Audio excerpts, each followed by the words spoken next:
ನೀವು ಈ ಮಾತನ್ನಂತೂ ಕೇಳಿರಬಹುದು. ಯಾವಾಗ ದೇವರು ಒಂದು ಬಾಗಿಲನ್ನ ಮುಚ್ಚುತ್ತಾನೋ ಎಷ್ಟೋ ದಾರಿಗಳನ್ನ ತೆಗೆದು ಬಿಡ್ತಾನೆ ಅಂತ. ಈಗ ಈ ದಾರಿ ಅಥವಾ ಈ ಬಾಗಿಲು ಇದೆಲ್ಲ ನಮಗ್ ಕಾಣಿಸೋದಿಲ್ಲ. ಎಷ್ಟೋ ಸಲ ನಾವು ಅರ್ಥ ಮಾಡ್ಕೊಳ್ಳಲ್ಲ, ಕಳೆದು ಹೋಗ್ತೀವಿ. ಆವಾಗವಾಗ ಯೋಚಿಸ್ತೀವಿ ಈ ಮಾತೇ ಸುಳ್ಳು ಅಂತ. ಆದ್ರೆ ಹಾಗೆಲ್ಲ ಆಗೋದು ಇಲ್ಲ.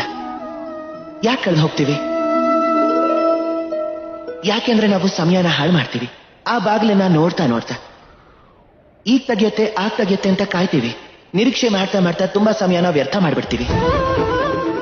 ಎಷ್ಟು ಸಮಯ ಹಾಳಾಗುತ್ತೆ ಅಂದ್ರೆ ನಾವು ನೋಡೋಕ್ಕೂ ಆಗಲ್ಲ, ಹುಡ್ಕೋದಕ್ಕೂ ಆಗಲ್ಲ. ಯಾವ ದಾರಿ ಯಾವ ಬಾಗ್ಲು ನಮಗೋಸ್ಕರ ತೆಗ್ದಿದ್ಯೋ ಹುಡ್ಕೋಕೆ ಆಗದೆ ಇದ್ರೆ ಅದ್ರ ಉಪಯೋಗನ ಹೇಗ್ ಮಾಡ್ತೀವಿ?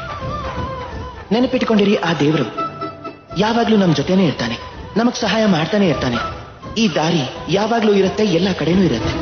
ಅವಶ್ಯಕತೆ ಇರೋದು ಆ ದೃಷ್ಟಿಕೋನ ಮತ್ತೆ ಯೋಚನೆ. ಇದು ಈ ದೃಷ್ಟಿನ ಆಳವಾಗಿ ನೋಡಿ, ಈ ದೃಷ್ಟಿಕೋನವನ್ನ ಸಕಾರಾತ್ಮಕವಾಗಿ ನೋಡಿ. ಹಾಗೆ ಈ ಯೋಚನೆನ ಸ್ವಲ್ಪ ಎತ್ತರದ ಸ್ಥಾನದಲ್ಲಿಟ್ಟು ನೋಡಿ. ಆಮೇಲೆ ನೋಡಿ, ಎಲ್ಲಾನು ಸಿಕ್ಬಿಡುತ್ತೆ.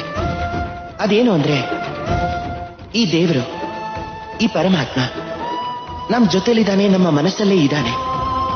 ಯಾವುದನ್ನ ಈ ಮನಸ್ಸು ಬಯಸತ್ತೋ ಅದನ್ನ ಈ ಮನಸ್ಸು ಖಂಡಿತವಾಗ್ಲೂ ಪಡೆಯತ್ತೆ. ಒಂದ್ ವೇಳೆ ಈ ಮನಸ್ಸಿಗೆ ದಾರಿ ಸಿಗಬೇಕು ಅನ್ಸಿದ್ರೆ ಆಗ ದಾರಿ ಸಿಕ್ಬಿಡತ್ತೆ.